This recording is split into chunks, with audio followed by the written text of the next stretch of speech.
आज है 24 नवंबर 2013। अव्यक्त महावाक्य, अव्यक्त बाप दादा रिवाइज कोर्स की मुरली, जिसमें उसकी ओरिजिनल डेट है 27 मई 1977। मुरली का सार: अमृत वेले तन की दिनचर्या और मन के पावरफुल स्थिति की सेटिंग करो। अमृत वेले तन की दिनचर्या और मन के पावरफुल स्थिति की सेटिंग करो। आज बाप दादा के सामने कौन सी सभा बैठी हुई है जानते हो? आज डबल प्रकार की सभा है। एक जो सभी सामने बैठी है, भारतवासी बच्चों की सभा। दूसरे विदेशी बच्चों की सभा। विदेशी बच्चे बहुत उमंग, उत्साह और लगन से बाप को प्रत्यक्ष करने के प्लान बनाते हुए बार बार बाप के गुण गाते खुशी में नाच रहे हैं।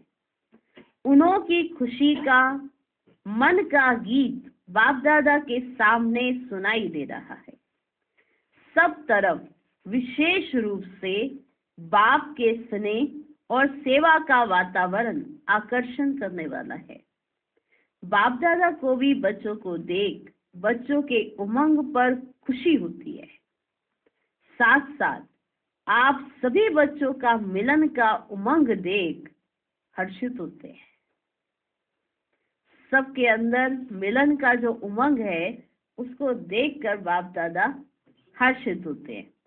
आज अमृत वेले बाप दादा चारों ओर के बच्चों के पास चक्कर लगाने निकले। चक्कर लगाने निकले चारों ओर के बच्चों के पास। क्या देखा? मधुबन वरदान भूमि में खुशी खुशी से आए हुए बच्चे इस ही मिलन की खुशी में और सब बातें भूले हुए। मिलन की खुशी में और सब बातें भूले हुए हैं। हरेक नंबरवार पुरुषार्थ अनुसार वरदान प्राप्त करने के उमंग उत्साह में थे और सब तरफ चक्कर लगाते हुए क्या देखा? मेजॉरिटी का शरीर हर अपने अपने स्थान पर है, लेकिन मन की लगन मधुबन तरफ है।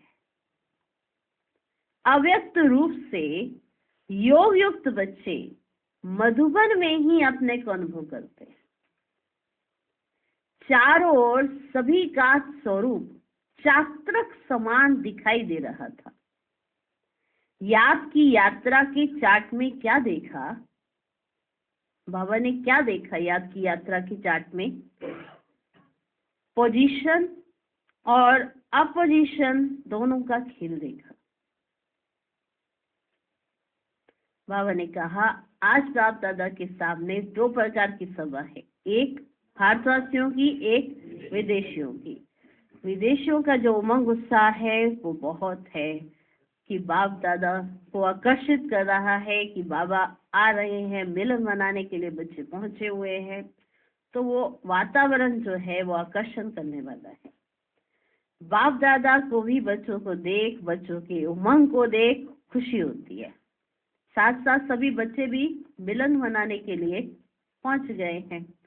तो बाबा कहते मधुबन वरदान भूमि में खुशी खुशी से आए हुए बच्चे मिलन की खुशी में और सब बातें भूले हुए हैं। तो नंबरवार पुरुषार्थ अनुसार वरदान प्राप्त करने के उमंग उत्साह में भी हैं। तो बाबा ने चक्कर लगा के देखा। तो क्या देखा चक्कर लगा के?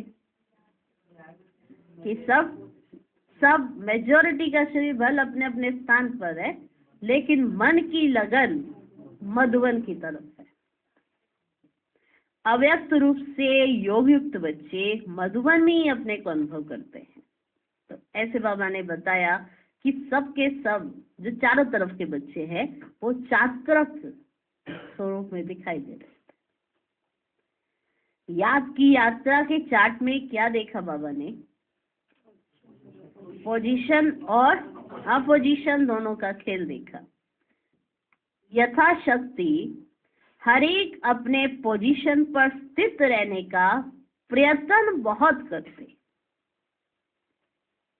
यथाशक्ति हर एक अपनी पोजीशन पर स्थित रहने का प्रयत्न बहुत करते, लेकिन माया की अपोजिशन एक रस स्थिति में स्थित होने में विघ्न स्वरूप बन रही थी।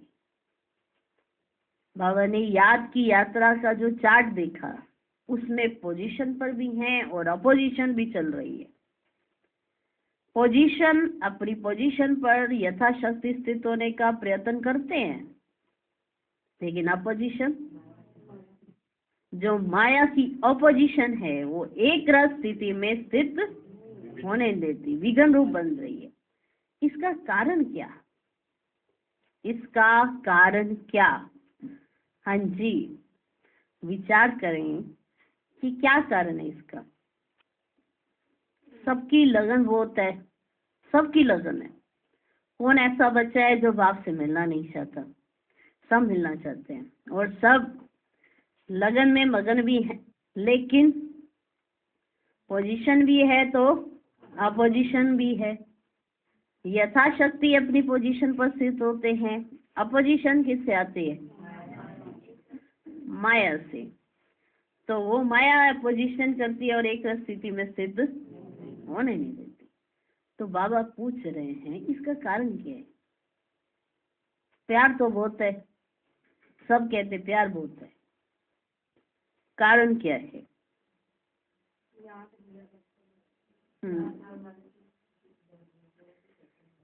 4 पॉइंट निकले हैं। पहला पॉइंट बाबा ने 4 पॉइंट बताए विशेष कि पोजीशन में स्थित रहने की कोशिश करते हैं, प्रयत्न करते हैं, लेकिन माया की ओपोजिशन एक रस स्थिति में स्थित होने नहीं देती है। पहला पॉइंट, एक तो सारे दिन की दिनचर्या पर बार बार अटेंशन की कमी है। एक तो सारे दिन की दिनचर्या पर बार बार अटेंशन की कमी है। दूसरा पॉइंट, दूसरा, शुद्ध संकल्प का खजाना जमा ना होने के कारण व्यर्थ संकल्पों में ज्यादा समय व्यतीत करते हैं। शुद्ध संकल्पों का खजाना जमा न होने के कारण व्यर्थ संकल्पों में ज्यादा समय व्यतीत करते हैं। मनन शक्ति बहुत कम है।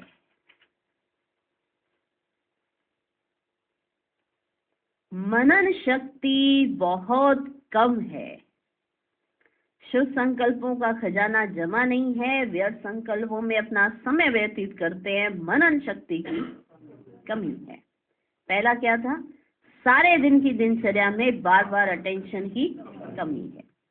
तीसरा पॉइंट, किसी भी प्रकार की छोटी छोटी परिस्थितियां जो हैं कुछ भी नहीं, किसी भी प्रकार की छोटी छोटी परिस्थितियां जो हैं कुछ भी नहीं, उन छोटी सी बातों की कमजोरी के कारण बहुत बड़ा समझ उसको मिटाने में टाइम बहुत वेस्ट करते हैं। किसी भी प्रकार की छोटी छोटी परिस्थितियां जो हैं कुछ भी नहीं, उन छोटी सी बातों की कमजोरी के कारण बहुत बड़ा समझ उसको मिटाने में टाइम बहुत वेस्ट करते हैं। कारण क्या? समय प्रति समय, ये तो बताया, लेकिन उसका कारण क्या है वो भी बाबा समझाते हैं। कारण क्या? समय प्रति समय जो अनेक प्रकार की परिस्थितियों को पार करने की युक्तियां सुनते हैं ना, कि उन परिस्थितियों को कैसे पार किया जा सकता है, उसकी जो युक्तियां सुनते हैं वह उस समय घबराने के कारण स्मृति में नहीं आती है। छोटी बात को बड़ा समझ लिया, और जब बड़ा समझ लिया तो उसको मिटाने में टाइम वेस्ट किया। उसका कारण क्या था कि युक्तियां तो सुनी हुई हैं कि इस परिस्थिति पर जीत कैसे पानी चाहिए, सबके पास युक्ति तो है, लेकिन उस समय वो घबरा जाते हैं, और घबराने के कारण वो परिस्थिति में वो स्मृति से ही गायब हो जाती है। युक्ति स्मृति में ही नहीं आती कि युक्ति क्या है। चौथा पॉइंट, चौथा, अपने ही स्वभाव संस्कार। अपने ही स्वभाव संस्कार जो समझते भी हैं कि नहीं होने चाहिए, बार बार उन स्वभाव संस्कार के वशीभूत होने से धोखा भी खा चुके हैं, लेकिन फिर भी रचता कहलाते हुए भी, माना स्वभाव संस्कार के रचता हैं, वो कहलाते हुए भी वशीभूत हो जाते हैं। बाबा ने कहा है जैसा आप सोचोगे वैसा सोच सकते हो, जो संस्कार इमर्ज करना चाहो इमर्ज कर सकते हो, जो स्वभाव इमर्ज करना चाहो कर सकते हो, अनादि करो आदि करो, लेकिन वो नहीं करते। शुद्र बने के स्वभाव संस्कारों को इमर्ज कर लेते हैं तो क्या होता है, वशीभूत हो जाते हैं, जबकि उन्हीं स्वभाव संस्कार से धोखा खा चुके हैं। उन स्वभाव संस्कार के कारण धोखा मिल चुका है, फिर भी वशीभूत हो जाते हैं। अपने अनादि आदि संस्कार बार बार स्मृति में नहीं लाते हैं, इस कारण संस्कार स्वभाव मिटाने की समर्थी में नहीं आ सकते हैं। जो समर्थता भगवान ने हम बच्चों को दी है, माना शुद्र पने के स्वभाव संस्कार को मिटाने की, उसकी समर्थता खत्म हो जाती है। कारण क्योंकि उसके वशीभूत होते रहते हैं बार बार। एक बार कहीं से धोखा मिल जाए और फिर दोबारा जाए धोखा खाने के लिए, तो उसे आपकी इसी दुनिया में क्या कहा जाता है, क्या कहा जाता है कि ये जानबूझ के कर रहा है। जब एक बार इसको अलर्ट कर दिया गया है तो ये इस जानबूझ के करने वाली आत्मा है, और ये बेवकूफ बनना चाहती है तो बने। जब एक बार इसको धोखा मिल गया, यहाँ पर धोखा है, एक बार उन स्वभाव संस्कारों के कारण धोखा मिल चुका है, हालत क्या हुई है, फिर भी अब वो स्वभाव संस्कार इमर्ज नहीं कर रहे हैं जो हमारे अनादि और आदि स्वभाव संस्कार। तो मिटाने की जो समर्थता होती है वो आएगी। जो शुद्र बनेंगे स्वभाव संस्कार को मिटाने की समर्थता वो नहीं है, उसमें नहीं आ सकते। ऐसे चारों ही प्रकार के योद्धे देखे, 4 प्रकार के योद्धे। पहला, सारे दिन में अपनी दिनचर्या पर बार बार अटेंशन नहीं है उनका। दूसरा, शुद्ध संकल्प का खजाना जमा नहीं है, इसलिए व्यर्थ संकल्पों में ज्यादा समय लगाते हैं, मनन शक्ति की कमी है।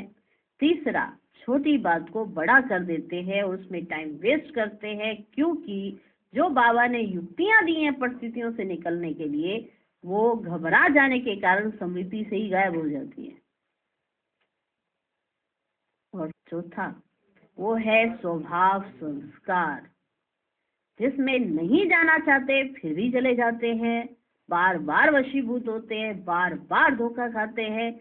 उसका कारण अनादि आदि संसार स्वभाव को याद ही नहीं करते, और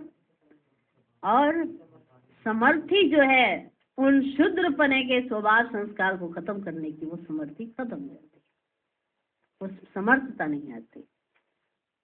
तो ये थे 4 प्रकार के योद्धे। बाबा ने कहा बाबा आया है, बच्चे भी आए हैं, बाबा खुश है, बच्चे भी खुश हैं, भल अपने अपने स्थानों पर बैठे हैं, पर बाप दादा देखते हैं उनकी याद का चार्ट। हम बच्चे भी यहाँ चार्ट रखते हैं ना, रखते कि नहीं रखते हैं? सब रखते हैं, अभी भी रखे हुए चार्ट रखते हैं। किसके लिए रखते हैं? बाप दादा के लिए नहीं रखते हैं, हम अपने लिए कर रहे हैं। इसलिए हमारा चार्ट जो बना हुआ है वो यही बना है कि स्वयं ही स्वयं का टीचर बनो, स्वयं ही स्वयं को नंबर दो और स्वयं ही स्वयं का टीचर बन अपनी दिनचर्या चेक करो कि सारे दिन में क्या वही कर रहे हैं जो नियम बने हुए हैं। कहीं अपने आप को खुशी तो नहीं किए जा रहे हैं, जिसमें ट्रैफिक कंट्रोल है, बीच में योग करने का, सोमान लेने का है, सुबह मुरली सुनने का है, किस सोमान में सुन रहे हैं, कैसे बैठे हैं, मनन कितना करते हैं, सब पॉइंट्स हैं हमारे उसमें। मनसा वाचा कर्मणा चेकिंग करनी है, वृत्ति को चेक करना है, दृष्टि को चेक करना है, सब पॉइंट है। तो जब हम भरते हैं तो किस भाव और भावना से भरते हैं कि इसको भगवान देख रहा है इसलिए भर रहे हैं, या ऐसे कोई और भी पढ़ेगा तो इसलिए अच्छे वाले भर दे कि कहीं कोई और भी उठा के हमारा देख सकता है तो ठीक ठीक कर देते हैं, या अपने आप को लगता है कि नहीं। तो सबसे पहली बात आती है दिनचर्या पर बार बार अटेंशन देने। दूसरी बात आती है संकल्पों की, शुद्ध संकल्प। बाबा ने हमको इतना खजाना दिया है कि व्यर्थ संकल्प नहीं आ सकते। अगर आ रहे हैं तो उनको चेंज करने के लिए हमारे पास शुद्ध संकल्प हैं, लेकिन शुद्ध संकल्प हमारे काम ही नहीं कर रहे हैं। क्यों? क्योंकि हमने मनन शक्ति से उनको अपना बनाया ही नहीं है। बाबा ने तो मुरली दी, बाबा के तो महावाक्य हमारे पास पहुंच गए, बाबा की वाणी हमारे पास पहुंच गई। अब ये मुरली हमारे पास तो पहुंच गई, पर ये हमारी कब होगी? जब मनन करेंगे। स्कूल में बच्चा जाता है तो उसके पास किताबें अपनी हैं, पर उन किताबों की नॉलेज उसकी अपनी कब होगी? जब वो याद करेगा, जो उसमें लिखा है जब वो यहाँ फिक्स कर लेगा, अपनी बुद्धि में बिठा लेगा, तो वो उसकी अपनी हो जाएगी। तो बाबा ने भी हमें शुद्ध संकल्पों का खजाना दिया है। रोज हमें इतने शुद्ध संकल्प मिलते हैं कि अगर हम सुबह सुबह पढ़ लें अच्छी तरह से और उनको धारण कर ले तो सारे दिन में व्यर्थ नहीं आ सकते। हम सब जानते हैं, लेकिन हम मनन ही नहीं करते। पढ़ी, सुनी, या सिर्फ सुनी, या सिर्फ पढ़ी, या सिर्फ पढ़ी, या सिर्फ सुनी। ठीक, सुनी, पढ़ी, नियम हो गया पूरा, रख दी। मुरली हम क्यों सुन रहे हैं? अपने आप से प्रश्न करें, क्या सिर्फ हम भक्ति मार्ग के भक्त हैं जो रोज एक कथा सुनने के लिए पहुंच जाते हैं, या कथा सुनना हमारा नियम है? अपने आप से पूछ लेना कि रोज एक कथा सुननी भक्ति मार्ग वालों का नियम होता है। सुबह 4 बजे उठेंगे, जाएंगे, कथा सुनेंगे, वापस घर आएंगे और कथा में क्या लिखा है वो भूल जाएंगे। तो क्या हम भक्त हैं? रोज पहुंचे, रोज सुनी, रोज पढ़ी, और फिर उसमें था क्या वो याद ही नहीं है। क्यों? क्योंकि सिर्फ हमारा सुनने का नियम है। ब्राह्मण बने, हमने सुननी है, पर हमने क्यों सुननी है? कारण क्या उसका? हमने बनने के लिए सुननी है या सिर्फ सुननी है? हम स्कूल में भी पढ़े हैं, हमने पढ़ाई क्यों करनी थी? बचपन में हमें पढ़ाने के लिए भेज ही दिया, सिर्फ स्कूल के चक्कर लगाने के लिए स्कूल जाते थे, या स्कूल में जो पढ़ाई कराई जाती थी वो पढ़ने के लिए स्कूल जाते थे? तो ये भी स्कूल है, ये पाठशाला है, ये गीता पाठशाला है, यहाँ भगवान बैठकर पढ़ाते हैं, तो अगर हम अपनी बुद्धि का एक बार चक्कर लगा के देखें तो उसके अंदर कितना खजाना है। सुनाने के लिए नहीं बोलना, सुनाने के लिए हर आत्मा कहती है उसके पास बहुत खजाना है। मेरी धारणाओं का कितना खजाना मेरा हुआ है, मनन करके मैंने कितनी शक्ति को अपना बनाया है, कितना व्यर्थ से मैं आत्मा मुक्त हुई हूँ, कितना मेरे अंदर शुद्ध संकल्प ही चलते हैं। पूछे हम अपने आप से। ठीक, तो मुरली सुन लेना या मुरली पढ़ लेना वो तो भक्त भी कर लेंगे।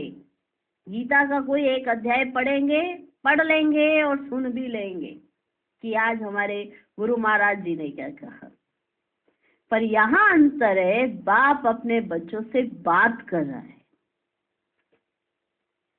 यहाँ प्रवचन नहीं है, यहाँ बाप अपने बच्चों से बात कर रहा है। बाप अपने बच्चों को राय दे रहा है, युक्ति दे रहा है कि बच्चे कोई भी परिस्थिति आती है, मैंने तुम में इतनी समर्थता भरी है कि उस युक्ति से तुम परिस्थिति पर जीत पा सकते हो। पर युक्ति याद ही नहीं आ रही है समय पर, और इतने में कोई भाई या बहन आता है और वो बताता है ये युक्ति है। हम सब भी जानते हैं कि इस परिस्थिति में यही युक्ति है, लेकिन उस परिस्थिति के अंदर हमें वो युक्ति याद नहीं आ रही, क्योंकि हमने छोटी बात को एक तो बड़ा कर दिया, और बड़ा करके बहुत बार उसमें टाइम वेस्ट कर दिया। बार बार सोचते, बार बार करते हैं, टाइम वेस्ट करते गए। तो जो समर्थता भगवान ने हमको उस युक्ति में दी, उस परिस्थिति से जीत पाने की, वो काम ही नहीं कर रही है, क्योंकि हम घबरा गए हैं और स्मृति से युक्ति गायब हो गई है। जैसे कोई शरीर छोड़ देता है तो कोई अचानक से यही सोचना है, ये ऐसा क्यों कर दिया, ऐसा क्यों हो गया, बाबा ने ऐसा कैसे कर दिया, बाबा तो मेरे पास था, बाबा ने क्यों नहीं बचाया, अकाल मृत्यु ऐसे कैसे हो गया। ऐसे उस समय वो याद नहीं आ रहा कि वो आत्मा है, उसने शरीर छोड़ा, उसका हिसाब किताब पूरा हुआ, आगे नहीं याद आ। तो तरह तरह के बच्चे हैं, उन तरह तरह के बच्चों में से बाबा बताते हैं कि पोजीशन में स्थित होना सभी चाहते हैं, लेकिन अपोजिशन जो माया की होती है उसके कारण क्या क्या है। फिर सबसे बड़ा कारण आता है स्वभाव संस्कार का, जो आम भाषा में ब्राह्मण कह देते हैं मेरी नेचर है, मेरा स्वभाव है या मेरा संस्कार है, आम भाषा में बोल देते हैं। बोलते हुए भी हम बच्चों में से अगर किसी कोई बोलता है तो उसको ये नहीं आता है कि ये शब्द तो ब्राह्मणों के ही नहीं हैं। मेरी नेचर, मेरा स्वभाव, मेरा संस्कार, ये ब्राह्मणों के ही संकल्प नहीं है, ये तो शूद्रपने के संस्कार हैं जो इमर्ज हो रहे हैं। अब बार बार धोखा भी खा चुके हैं कि ये शूद्रपने के संस्कारों ने हमको कहाँ लाके खड़ा किया, लेकिन अगर बार बार वही जा रहे हैं तो क्या कहलाए जाएंगे, महामूर्ख तो कहलाई जाएंगे ना। एक तरफ से एक बार धोखा मिल गया, बार बार उसी तरफ जाकर धोखा खाएंगे तो महामूर्ख तो कहलाई जाएंगे। तो बाबा ये 4 प्रकार के योद्धे देख रहे थे। योद्धा शब्द सुनकर हंसी आती है ना, सब हंस पड़े। बाबा ने सुनाया ना कि स्वभाव संस्कार को मिटाने की जो समर्थता है वो भी नहीं आ पाती है, क्योंकि अनादि और आदि संस्कार को इमर्ज ही नहीं कर पाते हैं। तो बाबा ने कहा ये 4 प्रकार के बाबा ने योद्धे देखे। बाबा चक्कर लगाने गए मैं, ठीक है, अमृत वेले बाबा ने चक्कर लगा के देखा तो क्या देखा वो बाबा सुना रहे हैं। कोई पोजीशन में स्थित होने की कोशिश कर रहे हैं और कोई ओपोजिशन के कारण इतने सब एक रस स्थिति में स्थित ही नहीं हो पा रहे। प्यार बहुत है, सब कहते हैं हमारा बाबा से बहुत प्यार है, बहुत प्यार है, बहुत प्यार है। कोई एक भी बच्चा ऐसा दिखा दो जो ये कहता हो मेरा बाबा से प्यार नहीं है।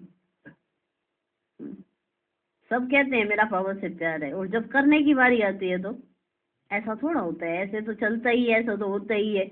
फिर ये भाषाएं प्रयोग करते हैं। तो 4 प्रकार के योद्धे बने। देखिए, योद्धा शब्द सुनकर हंसी आती है, और जिस समय प्रैक्टिकल एक्ट में आते हो उस समय हंसी आती है।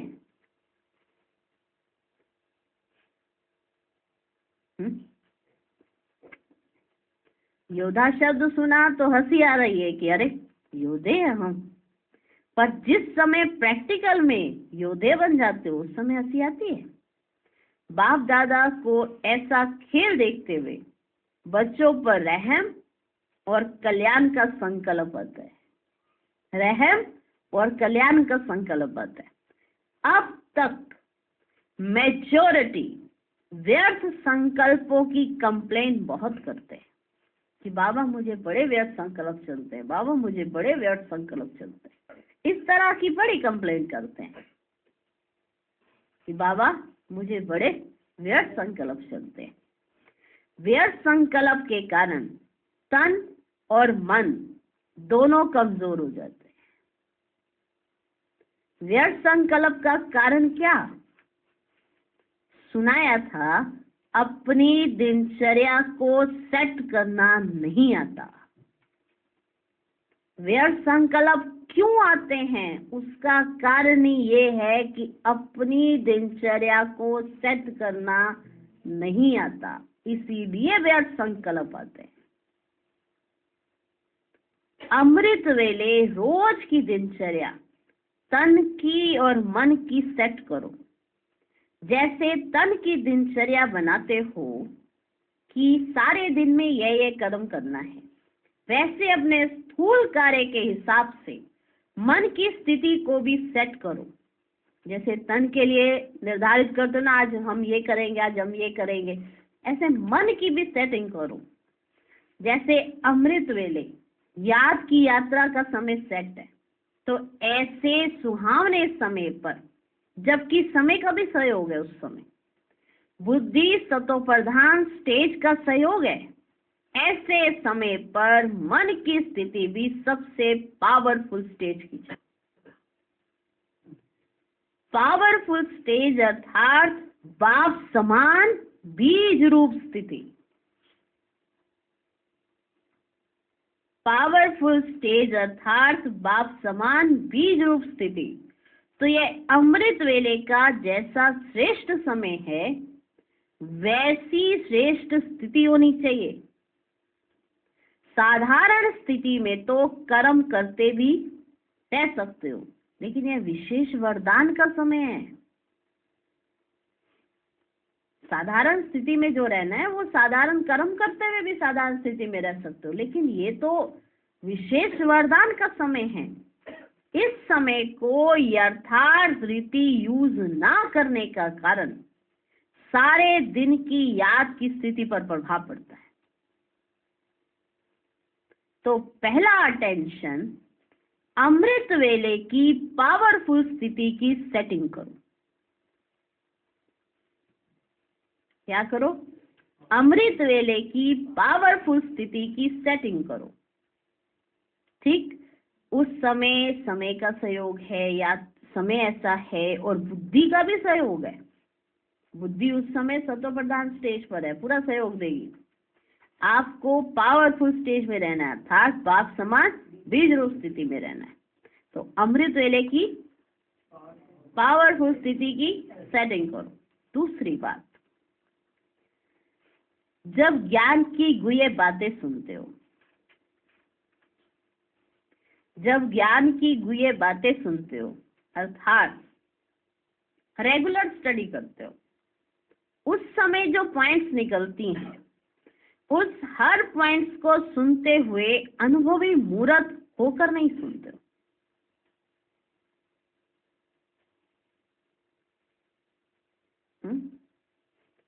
रेगुलर स्टडी करते हैं, कई बच्चे बहुत रेगुलर होते हैं, लेकिन उनके अंदर धारणाएं नहीं होती हैं रेगुलर। क्यों? क्योंकि अनुभवी मूर्त होकर नहीं सुनते। जो उस समय जो पॉइंट्स निकलती है, उस हर पॉइंट्स को सुनते हुए अनुभवी मूर्त होकर नहीं सुनते। ज्ञानी तो आत्मा हर बात के स्वरूप का अनुभव करती है। जो बाबा ने कहा उसका वो स्वरूप बनकर सुनती है। ज्ञानी तो आत्मा हर बात के स्वरूप का अनुभव करती है। सुनना अर्थात उस स्वरूप के अनुभवी बनकर सुनना। लेकिन अनुभवी मूर्त बनना बहुत कम आता है। सुनना अच्छा लगता है, इनको बड़ा अच्छा लगता है, सुनाते चलो और सुनाओ, और बाद में रिजल्ट नील। जो सुना उस समय अच्छा लग रहा है, लेकिन उस सुनने से अडॉप्ट क्या किया है? सुनना अच्छा लगता है, गुड़िया भी लगता है, बड़े राज खुलते हैं, खुश होते रहते हैं, बड़े राज खुलते हैं, पर वो राज से खुद राजयुक्त बन जाए वो नहीं होता है। सुनना अच्छा लगता है, गुड़िया भी लगता है, खुश भी होते हैं, बहुत अच्छा खजाना मिल रहा है, लेकिन समाना अर्थात स्वरूप बनना अभ्यास होना चाहिए।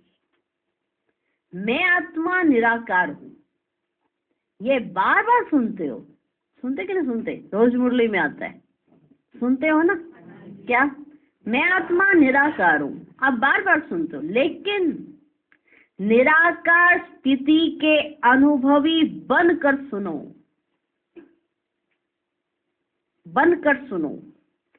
जैसी पॉइंट वैसा अनुभव, परम धाम की बातें सुनो तो परम धाम निवासी होकर परम धाम की बातें सुनो। स्वर्गवासी देवताई स्थिति के अनुभवी बन स्वर्ग की बातें सुनो। इसको कहा जाता है सुनना अर्थात समाना।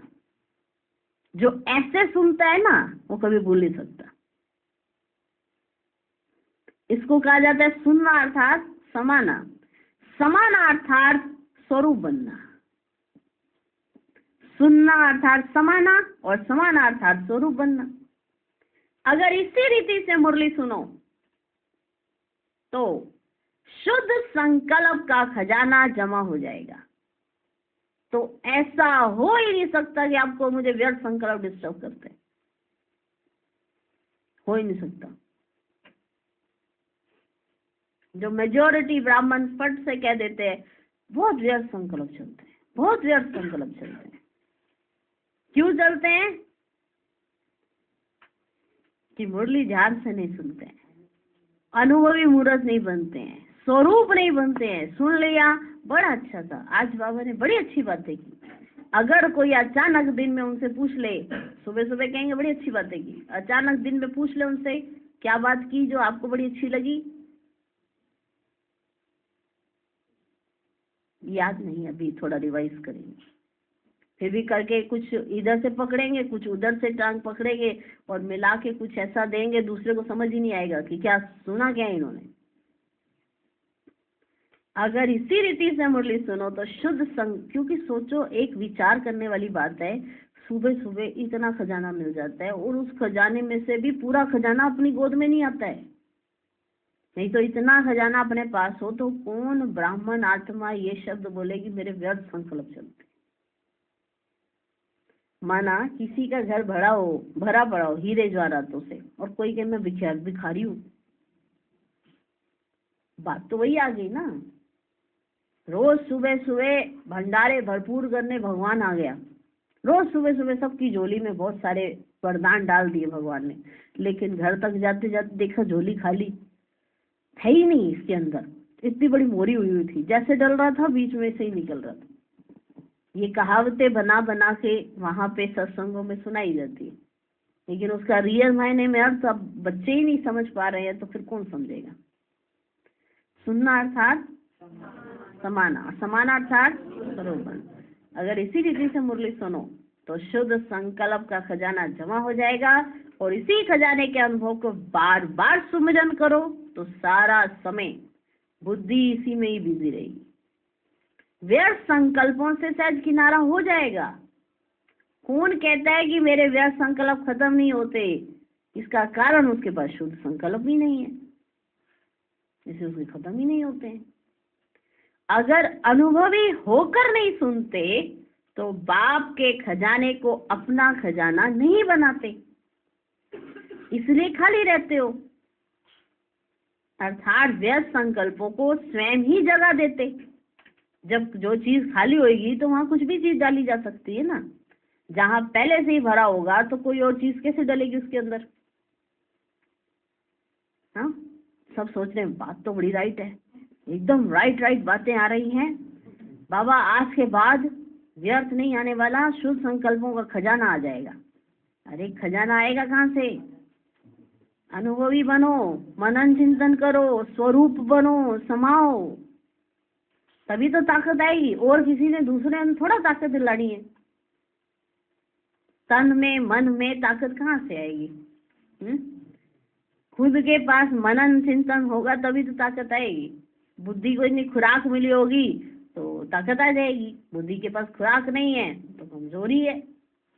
बुद्धि अगर व्यर्थ संकल्प चला रही है तो शरीर भले ठीक भी होगा लेकिन फिर भी बीमारी लगेगा, क्योंकि मन बीमार है और तन भी बीमार। तन की बीमारी से मन बीमार नहीं होता, मन की बीमारी से तन बीमार हो जाते हैं। और आजकल ज्यादातर बीमारियां मन की बीमारी की है और तन ऑटोमेटिकली बीमार है। ना भी कुछ होगा तब भी बीमारी है। बच्चे से किसी से भी पूछ लो कोई प्रॉब्लम है? हाँ है। कोई भी ऐसा नहीं होगा जो ये कहता हो कि नहीं मुझे कोई प्रॉब्लम नहीं है। ठीक, तो अगर बाप के खजाने को अपना खजाना नहीं बनाते इसलिए खाली रहते हो, अर्थात व्यर्थ संकल्पों को स्वयं ही जगह देते और आगे बढ़कर सारी दिनचर्या में क्या क्या कमी करते हो वह फिर दूसरे दिन सुनाएंगे। पहले इन 2 बातों को ठीक करो। ज्यादा डोज नहीं देते हैं, माना आज ही इतनी सारी डोज दे देंगे तो हाँ, माना बाबा जानते हैं कि बच्चों की इतनी अवस्था नहीं है कि मैं उनको इतना सुना दूं और ये 4 पॉइंट क्लियर कर दूं, इसलिए 2 ही सुनाए अभी, और 2 में भी अभी और सुनाना बाकी है कि सारी दिनचर्या में और क्या क्या करते हैं। अच्छा, सदा समर्थ, सदा ज्ञान के खजाने से संपन्न, याद की यात्रा द्वारा सर्व शक्तियों के अनुभवी मूर्त, सदा हर परिस्थिति को स्वस्थिति द्वारा सेकंड में और सहज पार करने वाले, ऐसे बाप समान गुण मूर्त और शक्ति मूर्त ज्ञानी तो आत्माओं को बाप दादा का याद, प्यार और नमस्ते।